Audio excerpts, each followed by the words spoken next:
Assalamualaikum warahmatullahi wabarakatuh. Perkenalkan, nama saya Silviana Elestari dengan nomor induk mahasiswa 207200035. Baiklah, di sini saya akan menjelaskan mengenai peranan perencanaan tes di dalam suatu evaluasi. Merencanakan tes merupakan salah satu langkah yang tidak boleh ditinggalkan dalam perencanaan dan desain pembelajaran. Melalui evaluasi yang tepat, bukan saja kita dapat menentukan keberhasilan siswa mencapai tujuan pembelajaran, akan tetapi juga sekaligus dapat melihat efektivitas program desain yang kita rencanakan. Menurut Halmanik tahun 2003 menjelaskan pentingnya peranan tes sebagai berikut.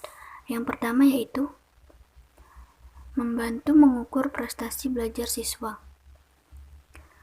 Selanjutnya, Halmanik menyatakan bahwa penulisan suatu tes akan membantu kita untuk memeriksa tujuan-tujuan dan jika perlu mengadakan revisi sebelum merancang pengajaran.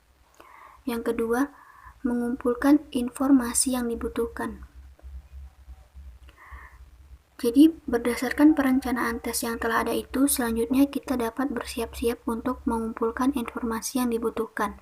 Dengan informasi itu dapat diketahui bahwa siswa telah memahami tujuan, apakah mereka telah mencapainya, dan sebagainya.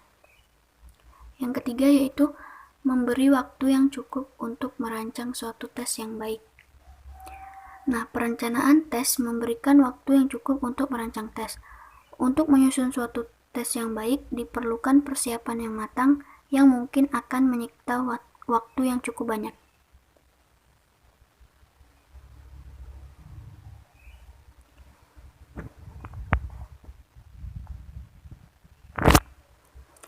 Tes hasil belajar atau achievement test dikatakan baik jika tes tersebut mampu mengukur ketercapaian tujuan pembelajaran yang telah ditetapkan. Idealnya semua tujuan yang telah ditetapkan harus diukur ketercapaiannya. Namun, mengingat keterbatasan waktu pelaksanaan ujian, maka keadaan ini memaksa kita untuk memilih tujuan-tujuan penting mana yang harus diukur ketercapaiannya dan harus diukur secara representatif. Kemudian, aspek-aspek dalam perencanaan tes. Yang pertama yaitu pengambilan sampel dan butir soal. Yang kedua, jenis tes yang akan digunakan. Yang ketiga, aspek yang akan diujikan. Yang keempat, format butir soal. Yang kelima, jumlah butir soal. Dan yang terakhir, distribusi tingkat kesukaran butir soal. Kemudian ada hubungan perencanaan tes dengan kisi-kisi. Penyusunan kisi-kisi merupakan langkah sebelum penulisan soal. Kisi-kisi disusun berdasarkan tujuan penggunaan tes. Dengan demikian dapat diperoleh berbagai macam kisi-kisi. Kisi-kisi itu dimaksudkan untuk menyusun soal diagnosis kesukaran belajar peserta didik. Berbeda dengan kisi-kisi tes untuk menyusun soal prestasi belajar. Menurut Surapranata tahun 2005, tidak ada satupun kisi-kisi yang dapat digunakan untuk semua tujuan tes. Baiklah, mungkin hanya itu yang dapat saya sampaikan.